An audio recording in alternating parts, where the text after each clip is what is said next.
Hello lovely fairy tale friends and welcome to my new video. Today I'm going to read for you the next part of Winnie the Pooh. I hope you enjoy it and subscribe my channel.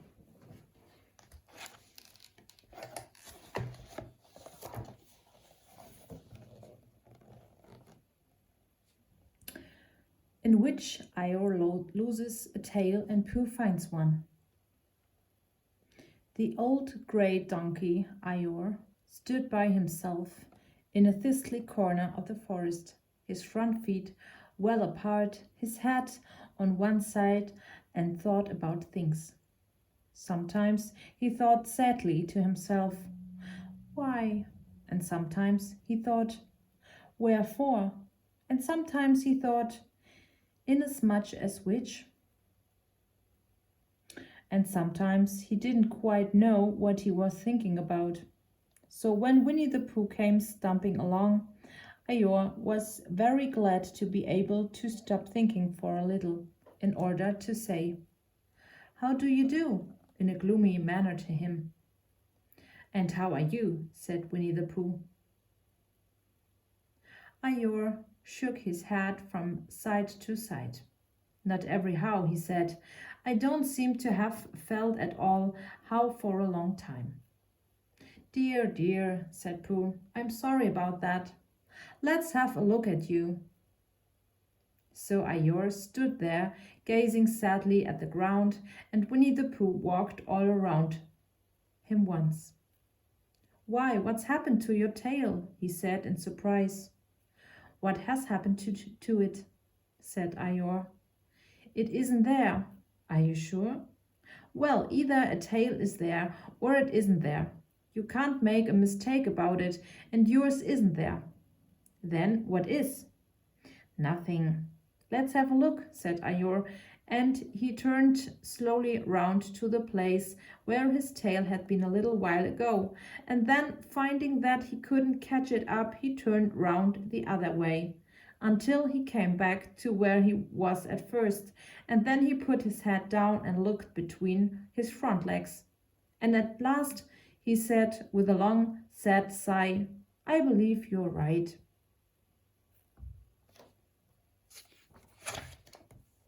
"Of course I'm right," said Pooh. "That accounts for a good deal," said Eeyore gloomily. "It explains everything, no wonder." "You must have left it somewhere," said Winnie the Pooh. "Somebody must have taken it," said Eeyore. "How like them," he added after a long silence. Pooh felt that he ought to say something helpful about it, but didn't quite know what. So he decided to do something helpful instead. "Eeyore," he said solemnly, "I, Winnie the Pooh, will find your tail for you." "Thank you, Pooh," answered Eeyore. "You're a real friend," said he. "Not like some," he said. So Winnie the Pooh went off to find Eeyore's tail. It was a fine spring morning in the forest as he started out.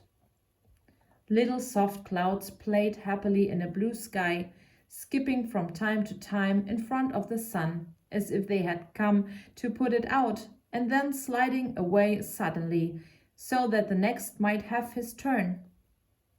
Through them and between them the sun shone bravely, and the crops which had worn its furs all the year round seemed old and dowdy now beside the new green lace which the beeches had put on so prettily.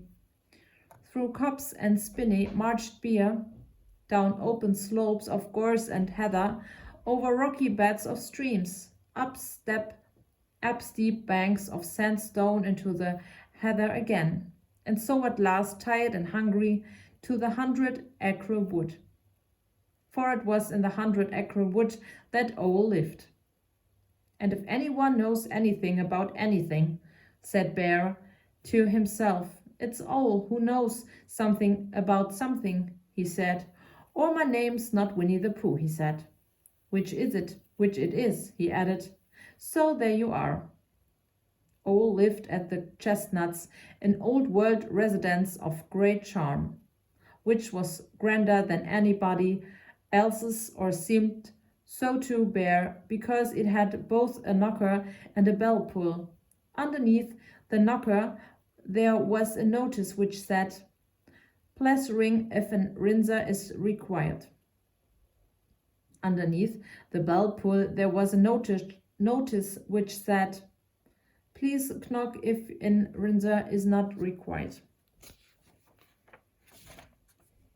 These notices had been written by Christopher Robin, who was the only one in the forest who could spell. For Owl, wise though he was in many ways, able to read and write and spell his own name, W-O-L. Yet somehow, when all the pieces over delicate words like measles and butter red toast. Winnie the Pooh read the two notices very carefully, first from left to right, and afterwards, in case he had missed some of it, from right to left.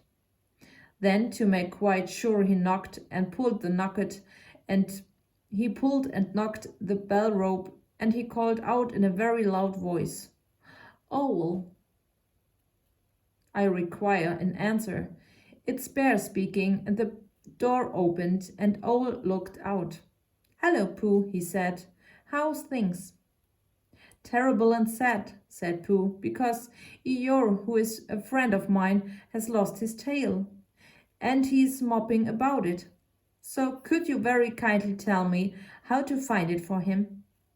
"Well," said Owl, "the customary procedure in such cases is as follows." "What does crustamony proceed cake mean?" said Pooh.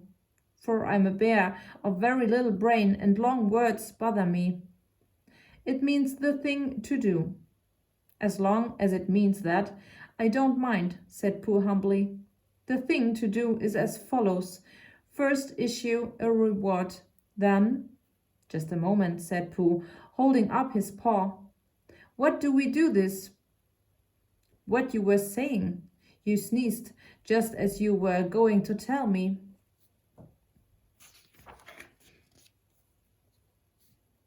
"I didn't sneeze." "Yes, you did, Owl." "Excuse me, Pooh, I didn't. You can't sneeze without knowing it." "Well, you can't know it without something having been sneezed." "What I said was, first issue a reward." "You're doing it again," said Pooh sadly. "A reward," said Owl very loudly.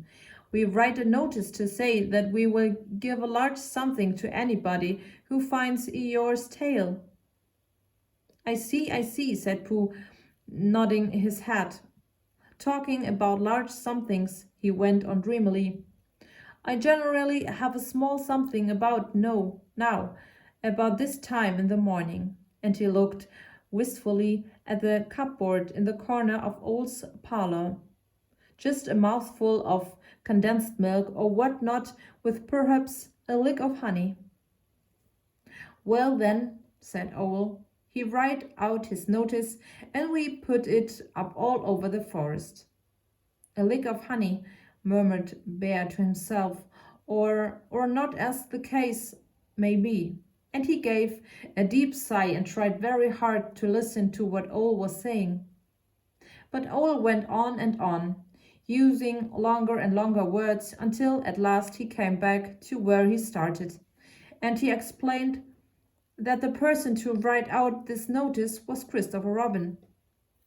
"It was he who wrote the ones on my front door for me. Did you see them, Pooh?" For some time now Pooh had been saying yes and no in turn, with his eyes shut, to all that Owl was saying, and having said yes, yes last time, he said no, not at all, now, without really knowing what Owl was talking about. "Didn't you see them?" said Owl, a little surprised. "Come and look at them now." So they went outside, and Pooh looked at the knocker and the notice below it, and he looked at the bell rope and the notice below it, and the more he looked at the bell rope, the more he felt that he had seen something like it somewhere else some time before. "Handsome bell rope, isn't it?" said Owl. Pooh nodded. "It reminds me of something," he said, "but I can't think what. Where did you get it?" "I just across it in the forest. It was hanging over a bush, and I thought at first somebody lived there, so I rang it, and nothing happened. And then I rang it again, very loudly, and it came off in my hand.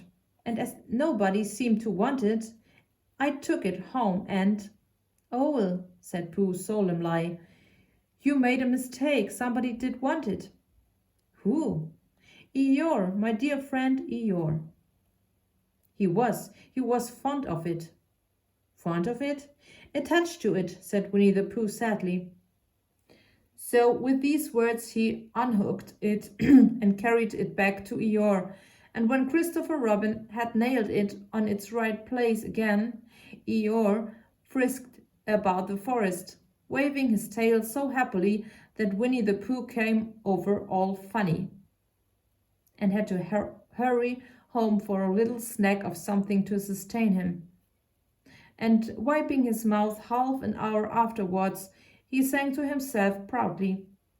"Who found the tail?" "I," said Pooh, "at 1:45. Only it was 11:15 really. I found the tail."